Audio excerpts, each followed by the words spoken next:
আজ আমরা ভারতের শাসন ব্যবস্থার একেবারে মূল কেন্দ্রবিন্দুতে ঢুকতে যাচ্ছি। মানে একটা গভীর বিশ্লেষণ যাকে বলে।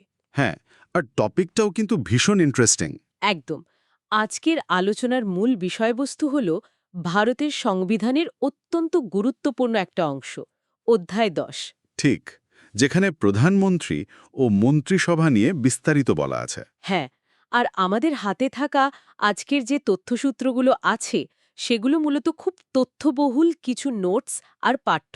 আসলে এই নোটসগুলো থেকেই আমরা ভারতের রাষ্ট্রীয় শাসন ব্যবস্থায় প্রধানমন্ত্রীর ভূমিকা, তার ক্ষমতা আর বেশ কিছু চমকপ্রদ ঐতিহাসিক তথ্য ডিকোড করার চেষ্টা করব।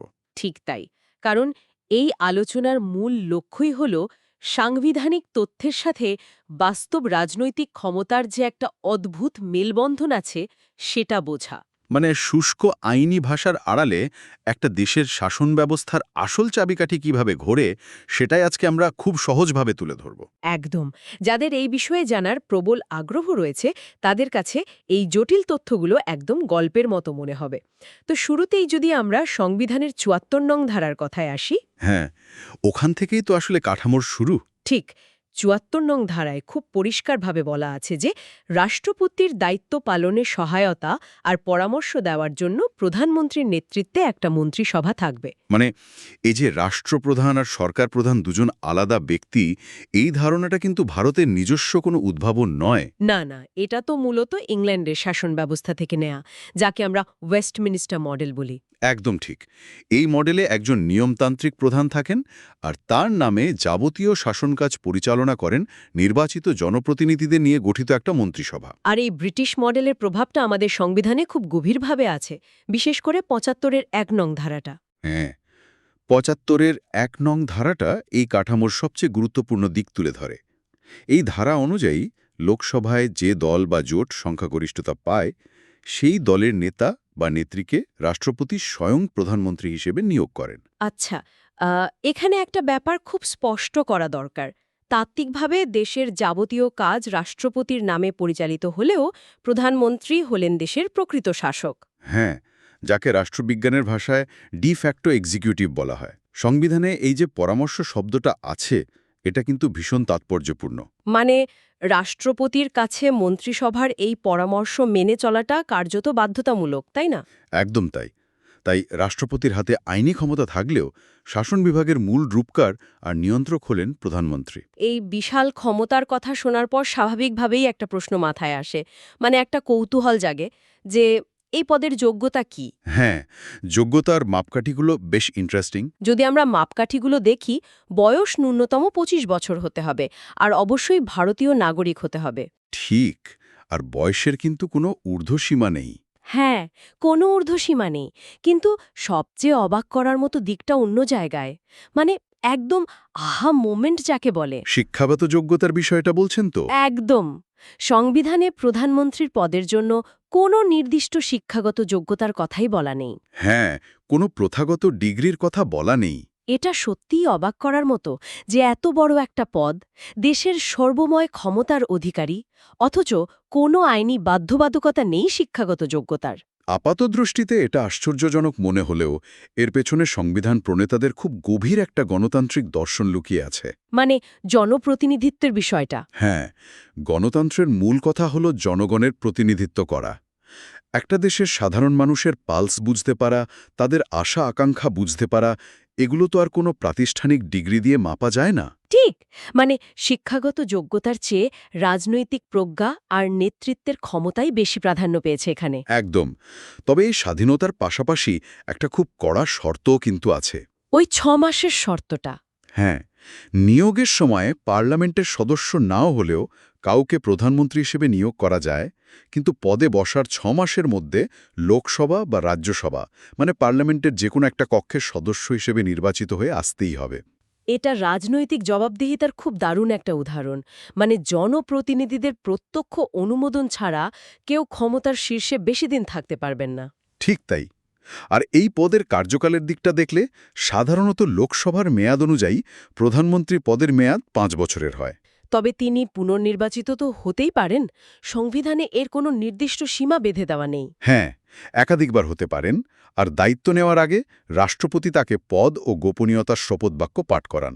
আর বেতনের বিষয়টা আমাদের তথ্যসূত্রে যেমন দেওয়া আছে, বর্তমানে প্রধানমন্ত্রীর মাসিক বেতন 1,60,000 টাকা। হ্যাঁ, তবে এই বেতন বা অন্যান্য সুযোগ সুবিধা কোনো স্থায়ী অঙ্ক নয়, এগুলো পার্লামেন্ট সময় সময় ঠিক করে দেয়। পার্লামেন্টের এই নিয়ন্ত্রণটা মনে রাখা খুব জরুরি। এবার যদি আমরা প্রধানমন্ত্রীর বহুমুখী ক্ষমতার দিকে একটু তাকাই।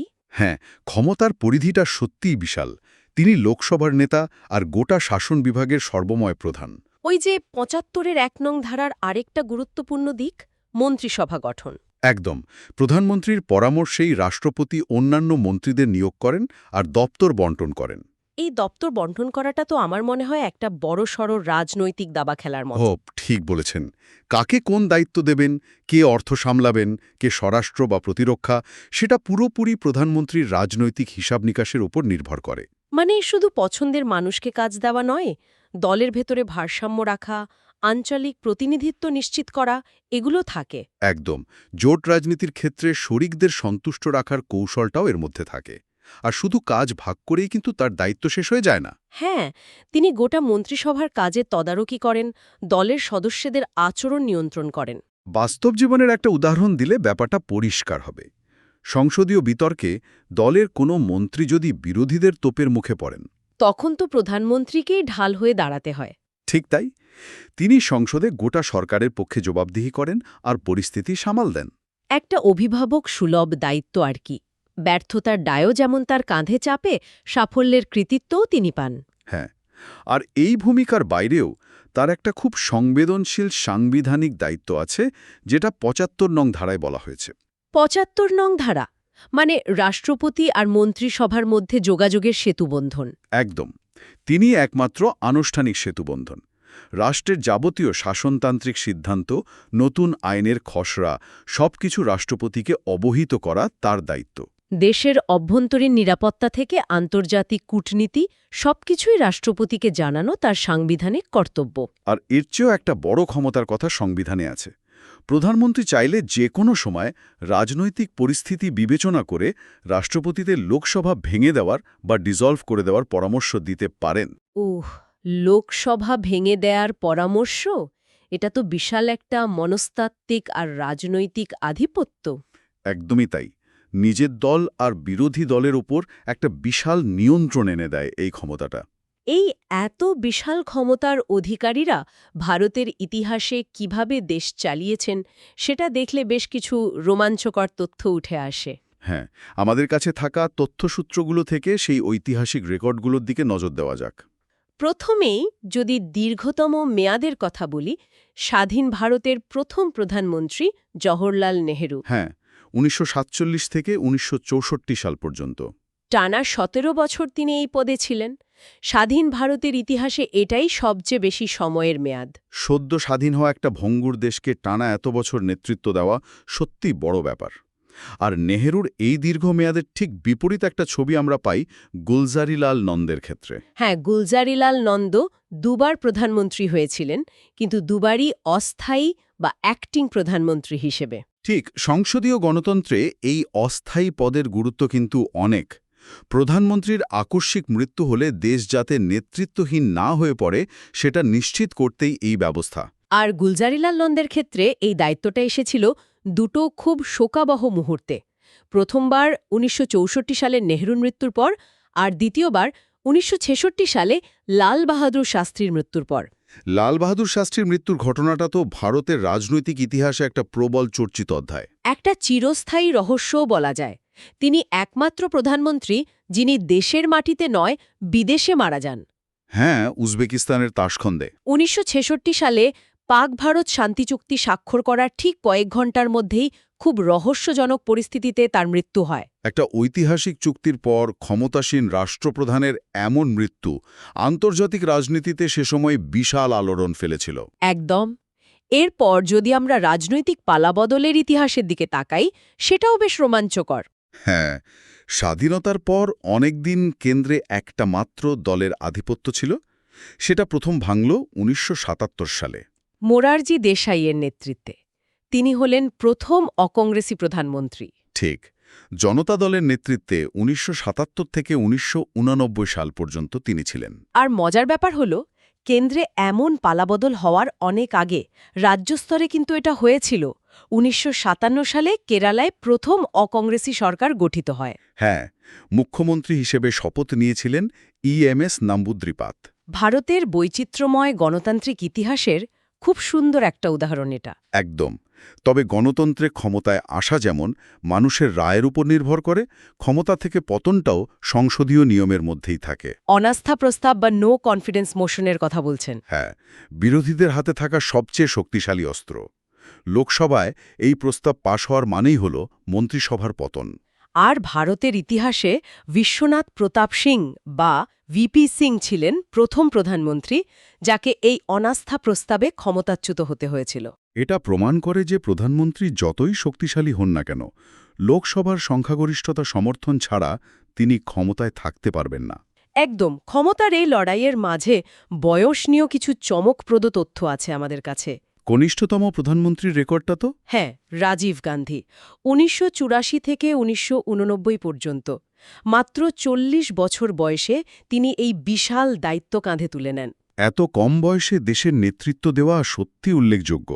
আর সবচেয়ে বেশিবার শপথ নেওয়ার রেকর্ডটা রয়েছে অটল বিহারী বাজপেয়ীর নামে। হ্যাঁ, তিনি মোট ৩ বার এই সর্বোচ্চ পদে বসেছে। এই ব্যক্তিগত রেকর্ডগুলোর বাইরে গিয়ে যদি আমরা কিছু উল্লেখযোগ্য নীতি বা পরিকল্পনার দিকে তাকাই। হ্যাঁ, প্রত্যেক প্রধানমন্ত্রীরই কিছু নিজস্ব নীতি বা ডক্ট্রিন থাকে যা দেশের মোড় ঘুরিয়ে দেয়। যেমন ইন্দিরা গান্ধীর আমলের ২০ দফা পরিকল্পনা। হ্যাঁ, এটা খুব বিখ্যাত ছিল। আর ইন্দিরা গান্ধী ২ দফায় প্রধানমন্ত্রী ছিলেন। পরে ১৯৮৪ সালের ৩১ অক্টোবর তিনি মর্মান্তিকভাবে মারা যান। এরপর ৯০-এর দশকের শুরুতে PV নরসিমহা রাওয়ের সময়ে গৃহীত হল লুক ইস্ট পলিসি।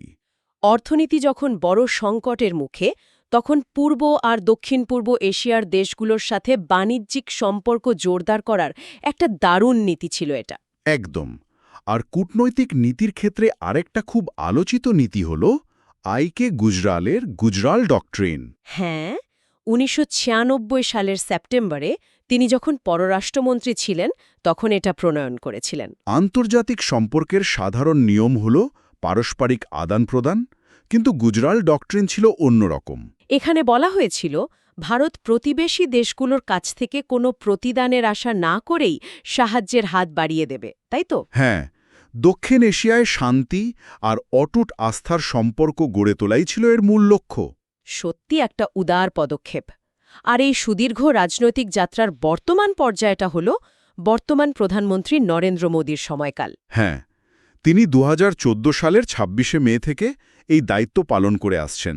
আজকের এই পুরো আলোচনাটা থেকে আমরা যদি একটা সারাংশ টানি, হ্যাঁ, তাহলে খুব স্পষ্টভাবে বলা যায় যে প্রধানমন্ত্রী পদটা কেবল সংবিধানের পাতায় লেখা কোনো আইনি পদ নয়। একদমই নয়। এটা হলো ক্ষমতা, কূটনীতি আর নেতৃত্বের এক অভূতপূর্ব সংমিশ্রণ।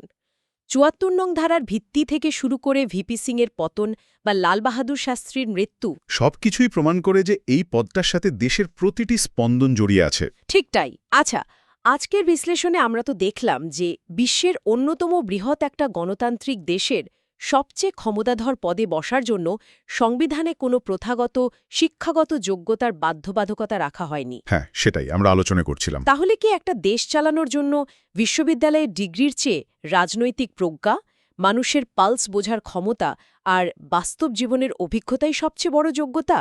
এই সাংবিধানিক দূরদর্শিতা নিয়ে কিন্তু একবার ভেবে দেখার মতো।